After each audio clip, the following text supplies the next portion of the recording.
اعوذ باللہ من الشیطان الرجیم بسم اللہ الرحمن الرحیم۔ سب ویڈیو دیکھنے اور سننے والوں کو السلام علیکم۔ ہمارے چینل کے پیارے ویورز، آج ہم تلاوت کریں گے سورہ ہود کی آیت نمبر 35، 36 اور یہ 37، یعنی کہ آیت نمبر 35، 36 اینڈ 37 انشاءاللہ تلاوت کریں گے ترجمہ کے ساتھ اور تفسیر کے ساتھ۔ تو چلیں شروع کرتے ہیں آج کا سبق، لیکن شروع کرنے سے پہلے چینل کو سبسکرائب کریں، بیل نوٹیفیکیشن کو آن کریں تاکہ اگلی ویڈیو آپ کو آسانی سے ملتی رہے، اور ہو سکے تو شیئر بھی کریں تاکہ زیادہ سے زیادہ لوگ دیکھیں تو آپ لوگوں کو اور زیادہ ثواب ملے اور مجھے بھی زیادہ ثواب ملے۔ تو چلیں اب شروع کرتے ہیں آج کا سبق۔ اعوذ باللہ من الشیطان الرجیم بسم اللہ الرحمن الرحیم۔ ام کے میننگ یا جو ہے اس کے میننگ کیا، لیکن ادھر ہم میننگ کیا کے لیں گے۔ کیا، یقولون وہ کہتے ہیں، یقولون افتراہ کیا وہ کہتے ہیں گڑ لایا ہے، یعنی خود سے بنا لایا ہے۔ قل کہہ دو میرے پیارے نبی، ان افتریتہ اگر میں بنا لایا ہوں اس کو، یعنی اس قرآن کو، فعلی پس میرا فعل یا میرا کام، اجرامی میرا گناہ ہے، میرے جو کام میں نے برا گر کیا ہے، میں نے خود سے گڑ لایا ہے تو میرا گناہ مجھ پر ہے۔ وَأَنَا اور میں ہوں، بری مما بری اس سے جو تجرمون تم گناہ کرتے ہو، جو تم مجرمانہ پن کرتے ہو تو اس گناہ سے میں بری ہوں، میرا ذمہ نہیں ہے۔ اب اس آیت کے بارے میں مختلف مفسرین کی مختلف رائے ہیں۔ کچھ مفسرین کہتے ہیں کہ یہ نوح علیہ السلام سے ہی یہ آیت منسوب ہے، لیکن نوح علیہ السلام پر کوئی کتاب نازل نہیں ہوئی، تو اس لیے پھر کیسے کہیں کہ یہ ان پر نازل ہوئی، کہ یعنی مشرکین جو اس وقت کے تھے، نوح علیہ السلام فار ایگزامپل اگر ہم کہیں کہ نوح علیہ السلام پر یہ آیت نوح علیہ السلام ہی کے لیے اور اس کی قوم کے لیے نازل ہوئی، تو اس وقت جو ہے ان کے سردار کا سمجھو کہ ان کے سرداروں نے کہا کہ آپ اس کو جو ہم تک پیغام پہنچاتے ہیں اپنے آپ سے گڑھ رہے ہیں، کوئی آپ کو اللہ کا پیغام نہیں آ رہا، کوئی وحی نہیں ہو رہی، اور لیکن اس وقت کوئی کتاب بھی نازل نہیں ہوئی، لیکن پیغام تو آتے رہے تھے نا نوح علیہ السلام پر، تو اس کے بارے میں بھی کہا جا سکتا ہے کہ وہ جو پیغام پہنچاتے تھے سرداروں کو، اپنی قوم کے لوگوں کو، تو انہوں نے کہا ہوگا کہ تو بنا کر لایا ہے اپنے آپ سے، کوئی تم پر وحی نہیں آ رہی، نعوذ باللہ وہ مشرکین کہا کرتے تھے۔ تو اللہ تعالیٰ نے ان سے کہا کہ تم ان سے کہو کہ میں نے اگر گڑھ لیا ہے، اپنے آپ سے بنا لایا ہوں، تو اس کا گناہ مجھ پر ہے، اور تم جو اس کو جھٹلا رہے ہو، تکذیب کر رہے ہو، تو اس کا گناہ پھر تم لوگوں پر ہے۔ لیکن زیادہ تر علماء کہتے ہیں کہ یہ محمد صلی اللہ علیہ وآلہ وسلم کے بارے میں ہے، یعنی مشرکین مکہ اور محمد صلی اللہ علیہ وآلہ وسلم کے درمیان میں جو گفتگو ہے، جو بات ہے، اس کے بارے میں ہے، کیونکہ مشرکین مکہ کہتے تھے کہ یہ قرآن جو تو لایا ہے، جو تم کہتے ہو، آپ صلی اللہ علیہ وسلم کہتے ہو کہ مجھ پر وحی کی جاتی ہے، تو یہ آپ جھوٹ بولتے ہو، نعوذ باللہ، یہ تم خود سے گڑھ کر لائے ہو۔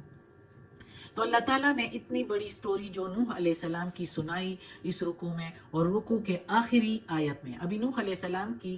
کا قصہ جو ہے اگلے رکوع میں بھی ہے، ہم پڑھیں گے ابھی، لیکن یہ اس رکوع کی آخری آیت میں اللہ تعالیٰ مشرکین مکہ کو یاد دہانی کرا رہے ہیں اور کہہ رہے ہیں کہ تم لوگ کہتے ہو کہ یہ خود سے گڑھ لایا ہے، محمد صلی اللہ علیہ وآلہ وسلم خود سے بنا کر لایا ہے، تو ذرا سوچو تو صحیح، یہ جو اتنی کہانی نوح علیہ السلام کا قصہ جو سنایا جا رہا ہے، تو یہ محمد صلی اللہ علیہ وسلم کہاں سے بنا کر لایا ہے؟ انہوں نے تو نہ کہیں پڑھا ہے اور نہ لکھا ہے، جس کی وجہ سے وہ کوئی کتاب پڑھ لیتے تو تم لوگوں کو سنا لیتے، اور نہ ہی ایسے قصے کہیں پر موجود ہے۔ اگر تورات، زبور، انجیل میں اس طرح کے احوال اللہ تعالیٰ نے بھیجے بھی تھے، تو ان لوگوں نے اس میں انحراف کر کے، تبدیلیاں کر کے اور طریقے سے پیش کر دیے۔ تو جو نوح علیہ السلام کا سچا قصہ یہ بتا رہا ہے تو اس سے صاف واضح ہو رہا ہے کہ یہ اللہ کا کلام ہے. اور اس قرآن کے بارے میں ایک رکو پہلے بھی اللہ تعالیٰ نے بتایا ہے اس اپنے کلام میں کہ یہ اللہ کا سچا کلام ہے. اگر یہ سچا نہ ہوتا تو تم لے آؤ اس طرح کی 10 صورتیں بنا کر لا سکتے ہو. کسی جگہ پر ایک صورت کا اللہ تعالیٰ نے کہا ہے کہ بنا کر لا سکتے ہو تو بنا لاؤ. اگر تم بنا لائے تو سمجھو کہ یہ بھی بنا کر لایا ہوا ہے، لیکن تم ہرگز نہیں بنا کر لا سکتے. اس قرآن جیسا ایک صورت بھی بنا کر نہیں لا سکتے. تو اس کا کیا مطلب ہے؟ جب تم بنا کر نہیں لا سکتے، جو تم کو اتنی شعر و شاعری پر جو ہے کافی اثر رسوخ ہے، کر سکتے ہو، دنیا میں مشہور ہو شاعری میں، تو بنا کر لاؤ اس کے جیسی کوئی 10 صورتیں. ساری دنیا کو ساتھ میں لاؤ، جنوں کو بھی، شیطانوں کو بھی، اپنے معبودوں کو بھی ساتھ میں لاؤ اور بنا کر لاؤ، لیکن ہرگز نہیں بنا کر لا سکو گے. اللہ تعالیٰ کہتا ہے جب نہیں بنا کر لا سکتے تو اس کا مطلب ہے کہ یہ کلام بھی کسی کا بنایا ہوا نہیں، یہ اللہ کا کلام ہے. تو ادھر بھی اللہ تعالیٰ کہتا ہے محمد صلی اللہ علیہ وآلہ وسلم سے کہ میرے پیارے نبی، کیا یہ کہتے ہیں کہ یہ تو بنا کر لایا ہے؟ تو ان سے کہہ دو میرے پیارے نبی کہ اگر میں یہ بنا کر لایا ہوں تو یہ گناہ مجھ پر ہے، تمہیں اس کی فکر نہیں ہونی چاہیے، اور میں ایسے بڑا گناہ کیسے کر سکتا ہوں؟ اور جو تم اس کو جھٹلا رہے ہو تو اس سے میں بری ہوں، اس گناہ سے جو تم نہیں مانتے کہ یہ اللہ کا کلام ہے، اور مجھے بھی نہیں مانتے کہ میں اللہ کا پیغمبر ہوں. تو یہ اس سے میں بری ہوں، میرا کام تھا پہنچا دینا، تم نے نہیں مانا، تو اب اس کے گناہگار تم ہو اور تمہاری گناہیں میں نہیں ہٹا سکتا، میں اس سے بری ہوں. اب اگلی آیت اور اگلی رکو اور وہی قصہ نوح علیہ السلام کا. وَأُوحِيَ إِلَى نُوحٍ، اور حکم دیا یا وحی کر دی ہم نے طرف نوح علیہ السلام کے، انہو لن یؤمن، بے شک اب ہرگز نہیں مومن ہوگا، من سے قوم کا، تیری قوم میں سے کوئی،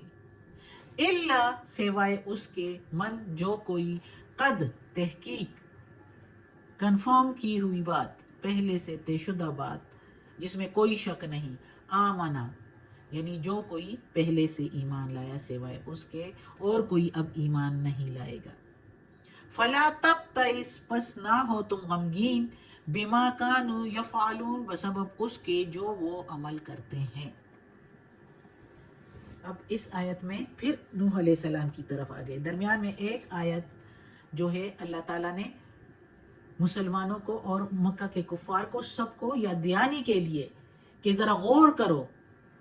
کہ یہ قرآن جو ہے اللہ کا کلام ہے، سچا کلام ہے. یہ قصے جو اللہ بیان کر رہا ہے یہ اللہ بیان کر رہا ہے. تو وہ تاکید کرنے کے لیے آیت اللہ نے ایک اتاری، اور اس کے بعد پھر نوح علیہ السلام کا قصہ جو آدھے میں رہ گیا تھا وہ آگے پھر بیان کر رہا ہے اللہ تعالیٰ. چونکہ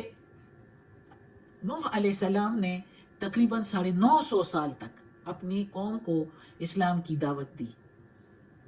لیکن وہ اتنی ضد اور انا میں اور دشمنی میں اور حسد اور بغض میں اتنے حد سے بڑھ گئے تھے، اور تکالیف اتنے زیادہ حد سے زیادہ دے رہے تھے نوح علیہ السلام کو، اور بلکہ نوح علیہ السلام کے پیچھے بچوں کو لگا لیتے تھے اور کہتے تھے یہ دیوانہ ہے، اس کو پتھر مارو. تو صدیوں تک نوح علیہ السلام نے ان کے ظلم برداشت کیے. اتنے سخت ظلم برداشت کرنے کے بعد آخر اللہ کے آگے نوح علیہ السلام نے شکوہ کیا کہ اے میرے رب، میں مغلوب ہوں، یہ لوگ مجھ پر غالب آ چکے ہیں اور میں کمزور ہوں، آپ ہی ان سے بدلہ لے لیجئے.